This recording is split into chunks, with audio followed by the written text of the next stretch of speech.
Buenos días, hermanos y hermanas.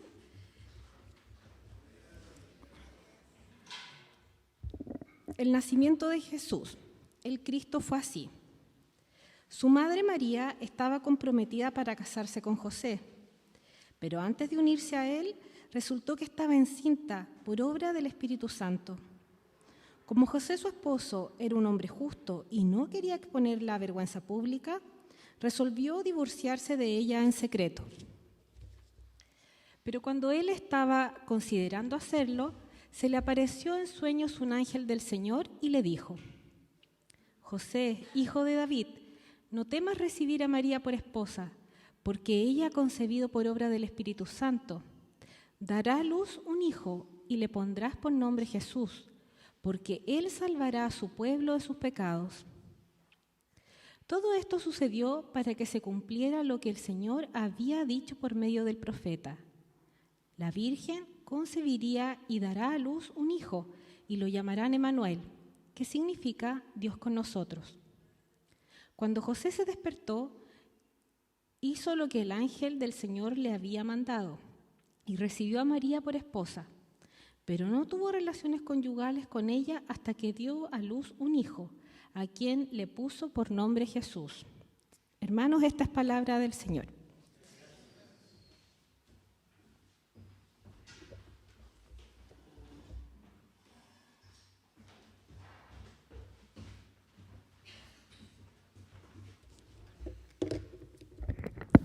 Muy buenos días a todos, ¿cómo estamos? Genial, genial. Una pregunta, ¿quién es Jesús? ¿Quién es Jesús? Una pregunta de la escuela dominical, todos sabemos una respuesta. De hecho, hay muchas respuestas correctas. Hay muchas formas correctas para dar una respuesta a esta pregunta. ¿Quién es Jesús? Tal vez en tu mente tuviste la respuesta: un maestro, un profeta, un hacedor de milagros, un buen hombre, un hombre revolucionario. Sin embargo, ¿cómo resumir su identidad y cómo resumir su misión? En el Nuevo Testamento tenemos muchas declaraciones acerca de quién es Jesús en la forma de los títulos de él. Una declaración central a la identidad de Jesús es la declaración que Él es el Redentor, el Salvador. Y la pregunta nuestra es: ¿qué significa este título? Al enfocarnos en la identidad de Jesús y la esperanza del Antiguo Testamento, al llegar al mundo, este niño, ¿qué significa que Cristo es, o Jesucristo es, el Redentor, el Salvador?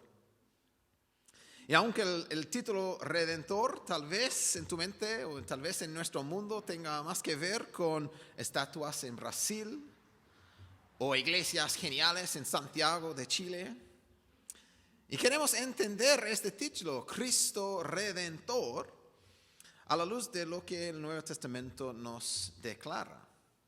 En esta estación del año estamos enfocándonos en el nacimiento de Jesús y la identidad de Jesús. Y hoy día vamos a pensar en su llegada a este mundo para redimir, para salvar. Y de muchas maneras, redentor y salvador significa casi lo mismo. Y redimir tiene algo que ver con hacer seguro algo por pagar o por comprar un precio. Dar libertad tal vez en el mundo antiguo a un esclavo por comprar, por pagar el precio necesario para dar libertad. Eso se trata de redimir. Salvar tiene que ver con hacer seguro de nuevo por rescatarlo del peligro o amenaza. Tiene mucho que ver, muchas cosas similares entre estas dos palabras. Y hoy en este sermón vamos a pensar en Jesús como Redentor, Salvador. Sin embargo, para entender bien este título, de Jesús, tenemos que entender algo antes. Si Jesús es redentor o salvador, algo que fluye de nuestra boca tan fácilmente, la pregunta antes es, ¿redimido de qué? ¿Salvado de qué? ¿O salvo de qué?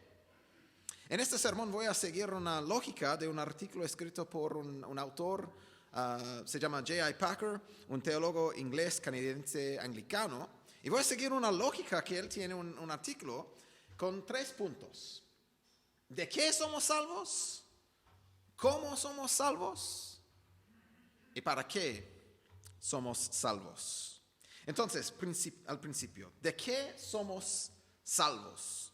El cristianismo es una religión, si queremos usar esa palabra, una enseñanza, tal vez mejor decir, de buenas noticias, una declaración de buenas noticias. Sin embargo, para entender bien las buenas noticias del cristianismo, tenemos que entender las malas noticias de nuestra situación humana sin Dios y sin Cristo en el mundo. Al principio en la Biblia, en Génesis 1 y 2, somos creados por Dios para ser su imagen en el mundo, para gobernar el mundo bajo su autoridad, para vivir para siempre con Él. Y en nuestra familia estamos haciendo una serie de lecturas durante el mes de diciembre, enfocándonos en la historia del Antiguo Testamento hasta que llegara a Jesús al mundo. Y ya hemos leído Génesis 1 y 2 el primer día de diciembre. Ese es donde comienza la historia de la redención, en el jardín, siendo imágenes de Dios en el mundo, gobernando el mundo bajo la autoridad de Dios, viviendo para siempre con Él. La triste realidad de nuestra condición es que no vivimos en Génesis 1 y 2. La triste realidad es que el mundo no sigue así. El pecado entró al mundo y desde Génesis 3 en adelante los seres humanos han vivido fuera de Edén, fuera del lugar de Dios, bajo el juicio y la ira de Dios contra el pecado, esperando solamente la muerte y el juicio. Y tal vez la estación de la Navidad no es un momento adecuado a hablar de ira y juicio. Sin embargo, para entender las buenas noticias de la Navidad, tenemos que entender nuestra situación sin Jesús. Las malas noticias es que estamos bajo la ira de Dios, el juicio de Dios por nuestro pecado. Y suena heavy. La palabra chilena, ¿cierto? Suena brígido. Sin embargo, de estas malas noticias de Génesis 3 hay esperanza, porque la Biblia, en el medio del juicio, en el medio del castigar a la gente, Dios hace una promesa. Al castigar a la serpiente, Dios promete: pondré enemistad entre tú y la mujer. Hablando a la serpiente, entre tu simiente y la de ella. Su simiente, de la mujer, te aplastará la cabeza, pero tú le morderás el talón. Y desde este versículo en adelante, este versículo es un versículo conocido como el protoevangelio, como el evangelio al principio. Y desde este punto en adelante, Dios está obrando en la historia de la redención del mundo, la salvación del mundo, de las consecuencias del pecado humano, para salvar, para redimir, para bendecir a su pueblo. Y la historia de esa salvación, de esa redención, es central al evangelio cristiano, es central a las buenas noticias de la Navidad. Y también esa historia de redención es la esperanza del Antiguo Testamento. Durante la historia, por la historia del Antiguo Testamento, tenemos algunos tipos, tal vez, digamos, como ejemplos de esta redención por venir. Y tal vez ustedes pueden pensar en un ejemplo, un tipo de redención. Para mí, yo pienso en Génesis 6 al 9, en la historia de Noé y el diluvio. Noé y su familia fueron salvados por el arca del juicio de Dios, de la muerte contra el pecado humano. Una redención por estar en el lugar seguro provisto por Dios para ser salvo. Ese es un tipo de redención que encontramos en el Antiguo Testamento. Otro tipo de esa redención. Tal vez tienes esa historia en tu mente. Se encuentra en la historia del Éxodo. Israel redimido de esclavitud en Egipcio por la mano de Dios. Los israelitas son redimidos de su lugar como esclavos para ser el pueblo de Dios, seguros y salvos por la sangre en sus puertas. El medio provisto por Dios en aquel momento. Y otro tipo de la redención se encuentra en la historia de Ruth. En el Antiguo Testamento, Ruth, la señora de Moab, está en la tierra, una tierra extraña con su suegra Naomi en Judá, sin futuro, sin esperanza. Y el hombre Boaz la redime por casarse con ella, para darle un futuro. Fue redimido según el sistema establecido en la ley para ser segura y para cuidarla en una situación así. Y ella es parte de la genealogía de Jesús.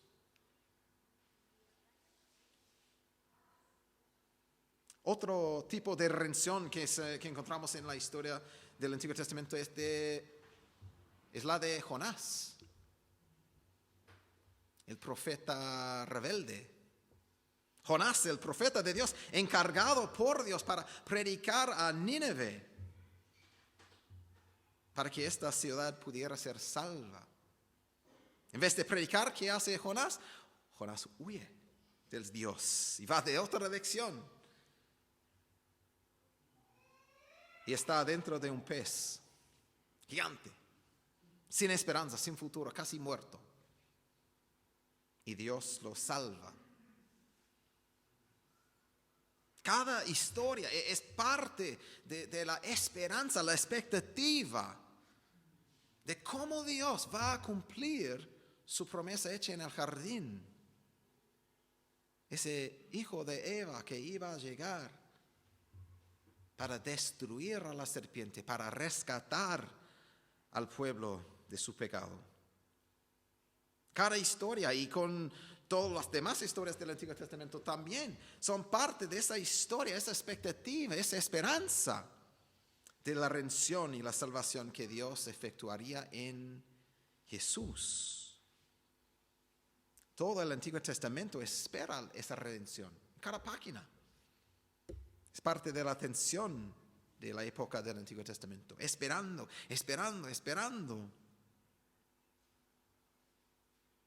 Y como J.I. Packer dice en su artículo, y yo no tengo aquí, perdón, como estas liberaciones terrenales, estos tipos de redención que tenemos en el Antiguo Testamento, fueron eternamente obra de Dios. No casos de personas que se salvaron a sí mismas con la ayuda de Dios. No, para nada. Son completamente la obra de Dios. Y lo mismo ocurre con la salvación del pecado y la muerte que tenemos en Jesús. Y Dios nos enseña por Efesios sobre nuestra situación. Tal vez ese capítulo es un capítulo favorito tuyo. En otro tiempo ustedes estaban muertos en sus transgresiones y pecados, en los cuales andaban conforme a los poderes de este mundo. Se conducían según el que gobierna las tinieblas, según el espíritu que ahora ejerce su poder en los que viven en la desobediencia. Esa es la situación nuestra sin Jesús. Somos como toda la generación de Noé, sin esperanza, esperando la muerte. Somos como Israel en Egipcio, sin poder para salir. Somos como Ruth, sin esperanza, sin futuro. Somos como Jonás, casi muerto, completamente en la necesidad de Dios. Muertos, dice Efesios 2. Sin Cristo, la mala noticia nuestra es que estamos muertos. Y no es aún más peor que eso, la mala noticia. Romanos 1 dice, ciertamente la ira no es solamente que estamos muertos, sino que también estamos esperando la ira de Dios, que viene revelándose desde el cielo contra toda impiedad y injusticia de los seres humanos que con su maldad obstruyen la verdad. Y a veces creo que leemos ese versículo y decimos como teológicamente un tic, pero cuando hacemos eso, al hacer eso, siempre estamos pensando en alguien más. ¿Cierto? Para mí al menos esa es mi tendencia. Decir, sí, estoy de acuerdo para los demás. Pero lo que tengo que recordar es, soy parte de ese problema. Ese no es mensaje sobre alguien más, es un mensaje sobre mí. En términos muy breves, como el Pablo apóstol dice, porque la paga del pecado es muerte. Esa es la situación. Y Jesús vino para redimirnos de esta situación. De esta situación, como Packer dice en su artículo muy bueno, de nuestra posición anterior bajo la ira de Dios. Ese es de cual Jesús nos salva. El dominio del pecado y el poder de la muerte, de su condición natural, nuestra condición natural, de ser dominados por el mundo, la carne y el diablo, de los temores que engendran una vida pecaminosa y de los muchos hábitos viciosos que eran parte de ella. De nuevo, tenemos que pensar, esa es la descripción, no de los temas, sino una descripción de lo que está pasando aquí. Y para entender la medicina que necesitamos, tenemos que conocer nuestro diagnóstico. Es el primer paso en sanarse. Al ir al doctor no quieres buenas noticias que son una ficción. Para entender la medicina que necesitamos, tenemos que conocer nuestro diagnóstico. Ese es nuestro diagnóstico. ¿De qué somos salvos? Punto 2. ¿Cómo somos salvos de esta situación? Y la respuesta clara, que ustedes ya entienden, es por Cristo y en Cristo. La esperanza del Antiguo Testamento se realiza en Jesús. Entonces solo leí en Romanos 6 anteriormente, solo una porción del versículo. Solo leí esa parte del versículo. Las malas noticias. Pero Pablo sigue hablando porque la paga del pecado es muerte, mientras que la dádiva de Dios es vida eterna en Cristo Jesús nuestro Señor. En Romanos 3, Pablo dice de otra forma, no hay distinción, pues todos han pecado, las malas noticias, y están privados de la gloria de Dios, las malas noticias, pero, tal vez pero es la palabra más importante en toda la Biblia, pero por su gracia son justificados gratuitamente mediante la redención que Cristo Jesús efectuó. Jesús es el medio de la redención, dice Pablo aquí. Efesios 1 dice, en Él, Jesús, tenemos la redención mediante su sangre, el perdón de nuestros pecados. Somos salvos por Jesús, como el medio, por Jesús, por su muerte en la cruz. Y somos salvos en Jesús. En Él tenemos la redención nuestra. Y por lo tanto, el ángel en Mateo 1 proclama a José en ese sueño, dará a luz un hijo y le pondrás por nombre Jesús, porque Él salvará a su pueblo de sus pecados. Algo central a la identidad de Jesús es que Él es el Redentor, el Salvador. La esperanza del Antiguo Testamento se realiza en Él, en su llegada. Jesús mismo nos enseña, utilizando este título, Hijo del Hombre, que significa como rey, de muchas maneras. Él dice que Él ha venido, es su manera de hablar acerca de sí mismo. Entonces, si no entiendes Hijo del Hombre, solo hay que pensar Jesús, porque ni a Jesús vino para que le sirvan, sino para servir y para dar su vida en rescate por muchos. en el centro de la misión de Jesús, es la redención, la salvación. Somos salvos o redimidos por Jesús y en Jesús. Y en las palabras de un arzobispo inglés, a veces ellos tienen razón. Y aquí, esa fue en broma, pero no quería decir algo mal. Y bromeando, ¿cierto? Soy australiano, los chilenos australianos nos gusta hacer bromas. Pero ese hombre fue un arzobispo inglés y él dice, sí, de forma muy correcta, lo único que un hombre puede aportar a su propia redención es el pecado del que necesita ser redimido. No somos redimidos por nuestra obra. No, somos redimidos por Jesús y en Jesús. Nuestra parte es la mala noticia. Me gusta esta cita. Somos salvos o redimidos por Jesús y en Jesús. Y la identidad de Jesús es importante para esa redención. Como una persona con dos naturalezas, divina, humana, Dios en carne, como el ángel dice, el Dios hombre. Jesús murió por nosotros en nuestro lugar como hombre verdadero. Y Jesús también puede perdonar nuestros pecados por parte de Dios, porque es Dios verdadero. El Salvador, el Redentor, perfecto, final, suficiente. La identidad de Jesús es importante para esta redención. Y obviamente también su persona, su obra es importante. Lo que hace Jesús es importante. Él vive perfectamente como el verdadero ser humano. Una vida de obediencia. Él fue a la cruz para salvar y redimir. Somos comprados a un precio y el precio es gratis, pero no es barato. El precio es el mismo, como Él dice, Él ha venido no para que le sirvan, sino para servir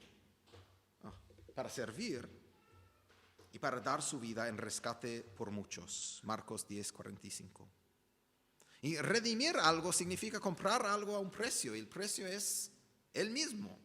Y tal vez para una ilustración pensamos, tal vez eso habla sobre mi situación como padre de niños pequeños, y una ilustración de la redención se encuentra en Happy Land.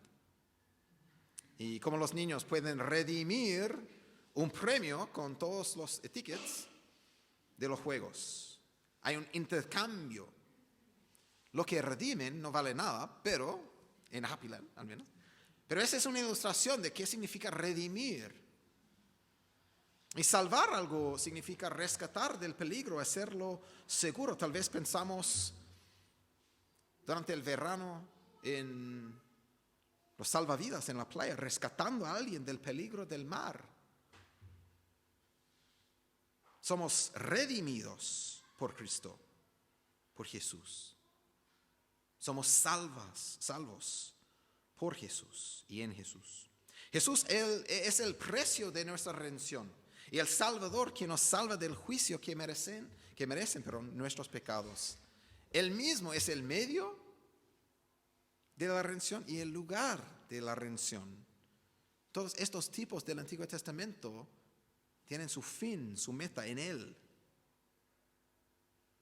La implicación para nosotros es obvio, ojalá. Si queremos ser salvos o redimidos, tenemos que recibir la redención que está en Jesús por poner nuestra fe en Él, nuestra confianza en Él. Tenemos que recibir lo que Él quiere darnos, como Ruth. Ruth tenía que recibir de Boaz lo que Él quería darle. Como Noé, tenemos que estar en el arca. Y el arca no es un bote, gracias a Dios. Tenemos que estar en Jesús por la fe. Jesús es el medio y el lugar de nuestra redención y salvación. Y en Australia, y soy australiano, Y en Australia tenemos muchos incendios durante el verano, entonces cada verano al llegar diciembre siempre estoy pensando en las noticias que me va a llegar de Australia sobre los incendios forestales. Y me acuerdo, de hecho, cuando era joven, y más joven, todavía soy joven, pero cuando era joven, esa es otra broma, y que un incendio se quemó mi escuela. Y casi un sueño por un niño de sexto básico. Pero durante las vacaciones un incendio forestal llegó a mi escuela y se quemó todo. Y me acuerdo de algunas clases de seguridad al volver a clases en el año nuevo. Y me acuerdo que tuvimos que pasar por muchas clases de la seguridad en el caso de incendio. Y puedo recordar todas estas clases todos los días. Y tuvimos que pasar por estas clases debido al riesgo del incendio en ese lugar. Y me acuerdo que mi profe nos preguntó una vez, y en el caso de un incendio forestal, ¿dónde está el lugar seguro? ¿Dónde puedes estar seguros?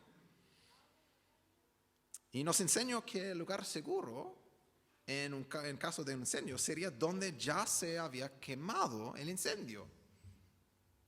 No hay más combustible, el lugar seguro es donde ya se ha quemado el incendio.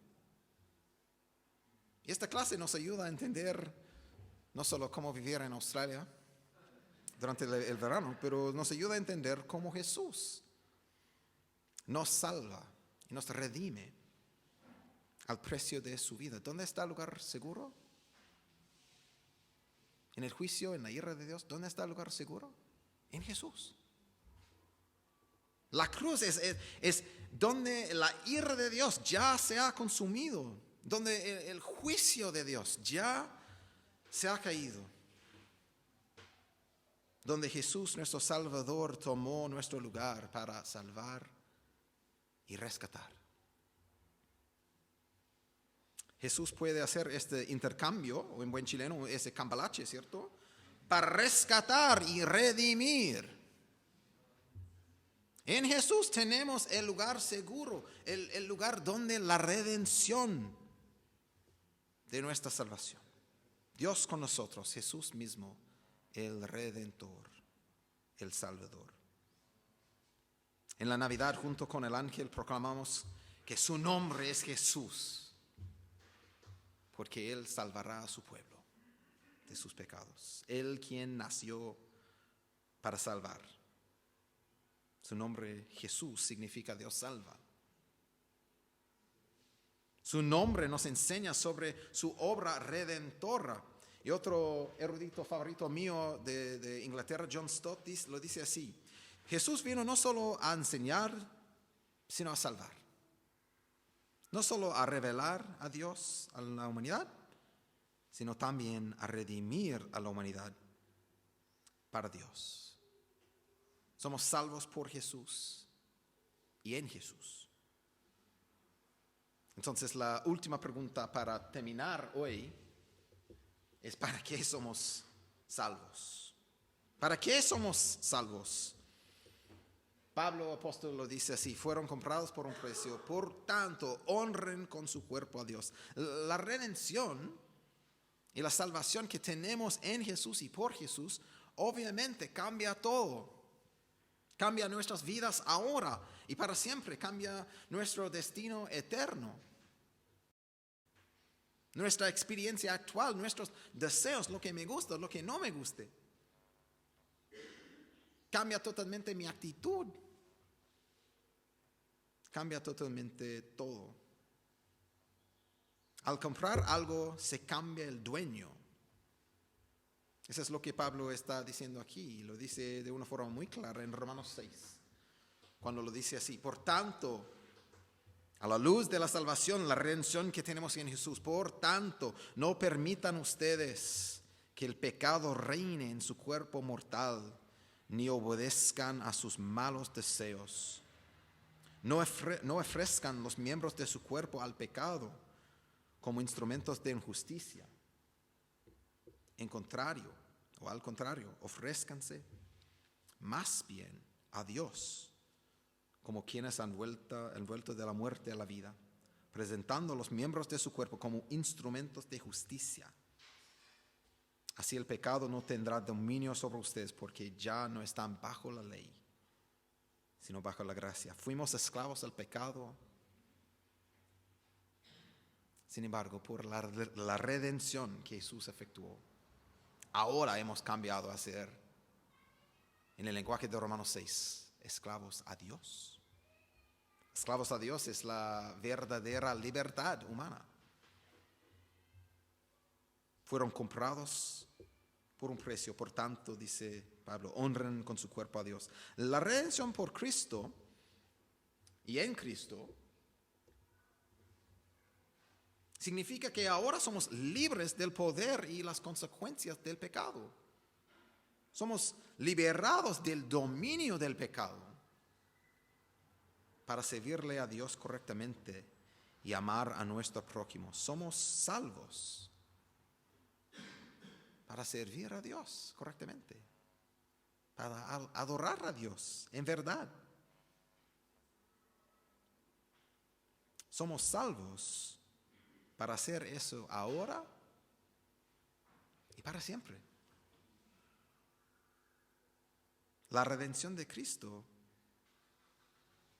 nos salva obviamente de las consecuencias de nuestro pecado, pero la meta de esa salvación no es solamente ser salvo, sino servirle a Dios, como Israel en el tipo de la redención en el Antiguo Testamento. No es solamente salir de Egipto, es salir y servir, adorar. Cristo, nuestra redención, que lo hace posible servirle a Dios en verdad, como su pueblo, como hijos, hijas. Fuimos comprados por un precio. Por tanto, honremos con nuestro cuerpo a Dios. Hay muchas cosas para celebrar en la Navidad. Sin embargo, lo central es que Jesús es nuestro Redentor. No es solamente un buen nombre para una iglesia. Sí, es un buen nombre para la iglesia.